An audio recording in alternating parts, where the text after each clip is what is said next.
No hay solución de continuidad. ¿Dónde termina la piedra que nace de la tierra y la que pone la mano del hombre? Es una vivienda, pero a la vez es una transición, un devenir. En la medida en que este modo constructivo deviene de un gesto multiplicado, se puede decir que la ciudad es una montaña sobre una montaña, la primera natural, la segunda hecha por la mano del hombre.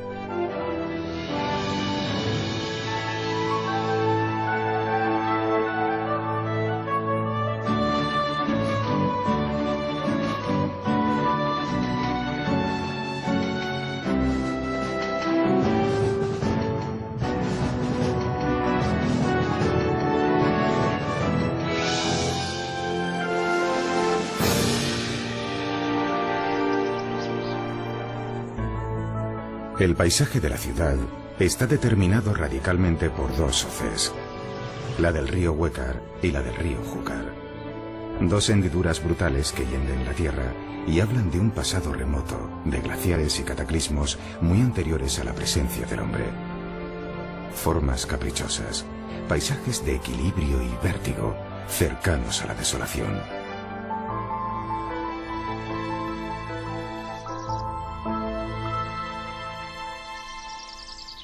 Cuenca comenzó su existencia en época musulmana. En el siglo XI pasó a manos cristianas. Tuvo un próspero medioevo y renacimiento, en parte debido a la industria de la lana. Aunque el siglo XVII fue un siglo de pestes, hambrunas y descenso demográfico. En el XVIII tuvo una tímida recuperación y un lánguido siglo XIX. A mitad del siglo XX la ciudad creció y desde entonces se extiende por el llano.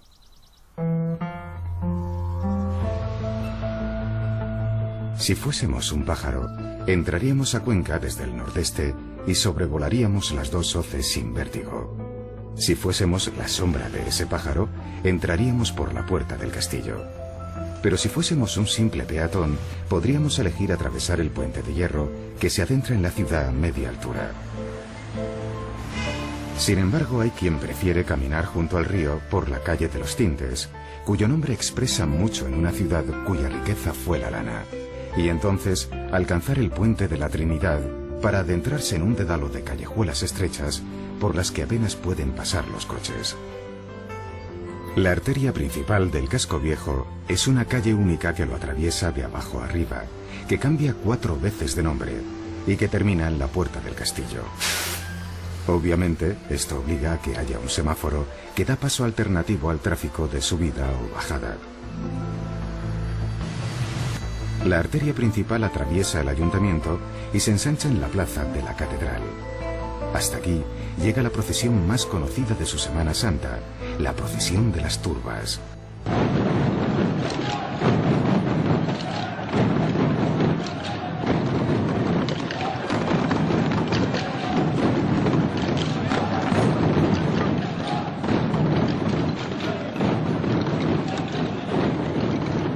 De las 32 cofradías conquenses, esta es la más sobresaliente.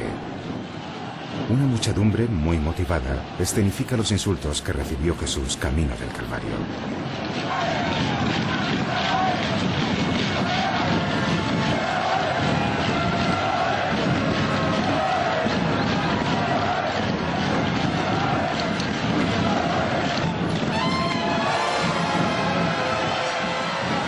Clarines desafinados, roncos tambores, gritos encolerizados. Las turbas es una procesión curiosa y distinta.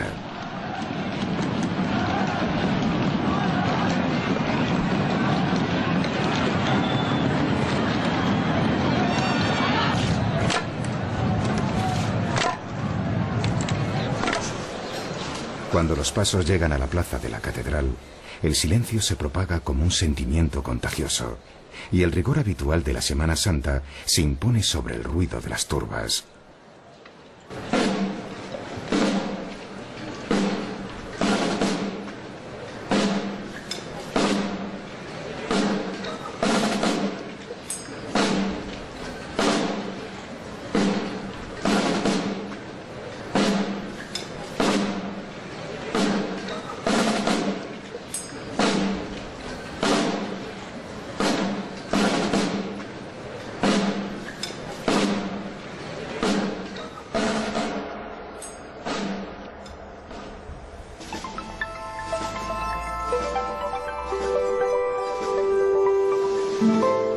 La Catedral de Cuenca es una de las muchas que hay en Castilla, aunque anterior a muchas de ellas. El templo se consagró en el año 1208, apenas 40 años después de la conquista de Alfonso VIII y la decisión inmediata de convertir la mezquita mayor en catedral. Lo verdaderamente peculiar de la Catedral de Cuenca son sus cristaleras. 4 artistas contemporáneos son los responsables estéticos de este peculiar canto al color. El programa iconográfico de las cristaleras no trasluce un resumen bíblico, sino sensaciones en estado puro, desprovistas de referencias, abstracciones.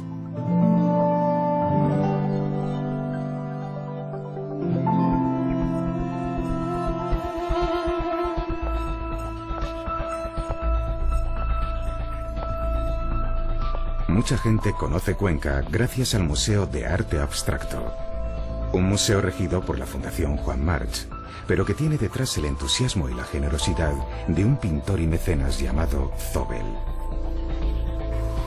¿Vosotros sabéis lo que es la pintura al óleo? No. ¿No? Bueno, pues mirad, son una pintura que está metida en unos tubos que parece como la pasta de los dientes. Bueno, pues con esa pintura ha hecho este artista este cuadro. Hace 50 años, en aquella España atormentada y con una tristeza en blanco y negro, Zóbel presintió el color allí donde no lo había y decidió fundar un museo con lo más granado del arte de aquella época, del que él también formaba parte. Y decidió hacerlo aquí, en esta ciudad de provincias, por aquel entonces severamente olvidada. Las 129 obras que forman la colección permanente de este museo presumen con razón de ser exquisitas. No solo porque están casi todos, sino porque en sí mismas muchas son sus mejores obras. Yo sé que vosotros pintáis soles que son amarillos, que son con rayos, ¿vale? Que son redondos. Lo que pasa es que en este museo yo tengo cuadros distintos.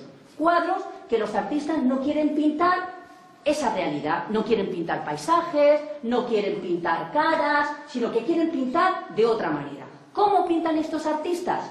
Con colores, con materiales distintos, con formas geométricas, ¿de acuerdo? Pero, ¿cómo lo ha hecho? ¿Haciendo pinceladas o echando cubos? El Museo de Arte Abstracto está ubicado en una de las casas colgadas, construcciones impresionantes que proceden del medioevo. Las casas colgadas son una obra de arte en sí mismas, un atrevimiento, un ejercicio de audacia, una gesta arquitectónica de una época en la que aún no se hablaba de arquitectura.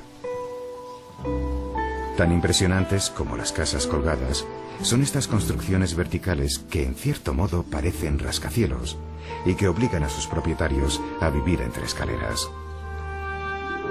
Además de abstracto, Cuenca parece un lienzo cubista.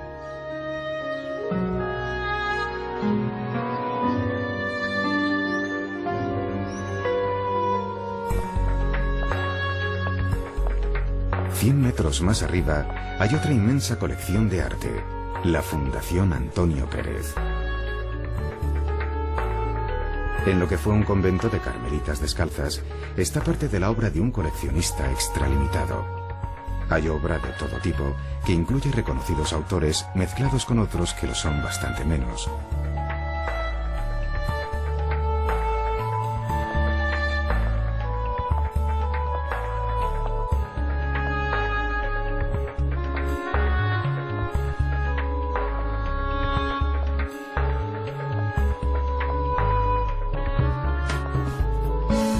Tan interesante es la obra expuesta como el interior del convento. Se trata de un laberinto vertical, una existencia por encima y por debajo del nivel del suelo, una sucesión de estancias sobrepuestas en el que, en un mismo edificio, se combina la vida de la cueva y el vértigo de la altura. Esto es común a muchas de las edificaciones conquenses.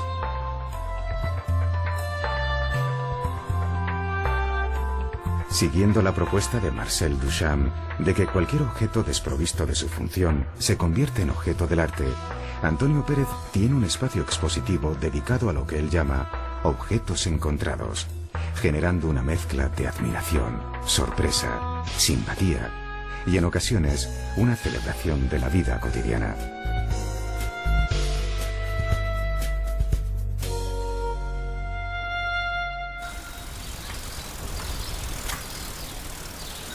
Salir de la ciudad por la puerta del castillo es adentrarse de golpe en una ruta que muestra la obra de un inmenso escultor, el tiempo. Este circuito de 13 kilómetros por la hoz del Huécar, denominado ruta turística, implica una experiencia en altura y otra a la vera del río en una sucesión de casas y huertas bucólicas que apenas distan 10 minutos del centro de Cuenca.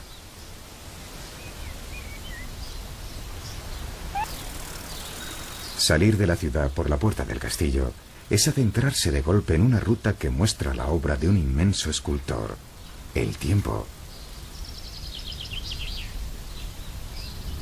Este circuito de 13 kilómetros por la hoz del Huécar, denominado ruta turística, implica una experiencia en altura y otra a la vera del río en una sucesión de casas y huertas bucólicas que apenas distan 10 minutos del centro de Cuenca.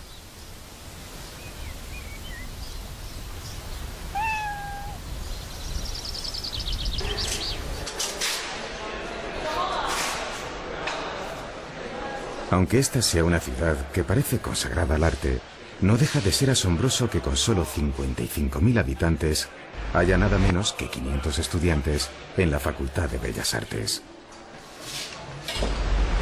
Los laboratorios de esta facultad respiran técnica, creatividad, juventud y muchas expectativas. Un espacio así, dedicado a la enseñanza del arte, era del todo impensable cuando los componentes del grupo El Paso descubrieron Cuenca allá por los años 60, cuando esta era una ciudad olvidada de sí misma.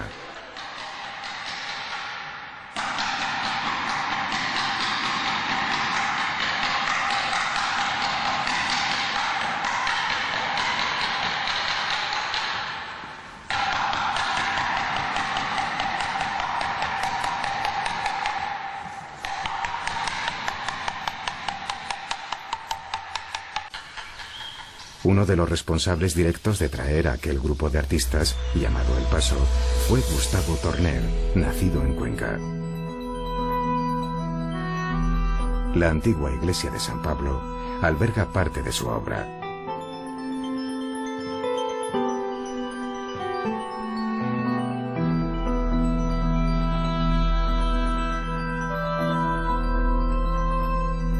La intervención arquitectónica que enmarca obras de este artista exhibe sin reparos una instalación permanente a la vez que liviana. En primer término, la iluminada obra de Torner y en último término, la belleza apagada del templo desacralizado de San Pablo.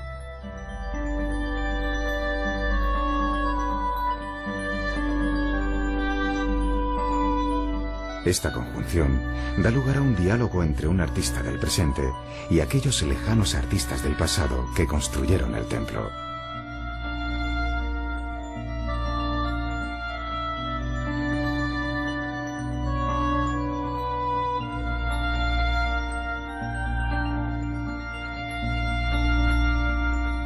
El espacio Torner comparte pared medianera con el parador de turismo.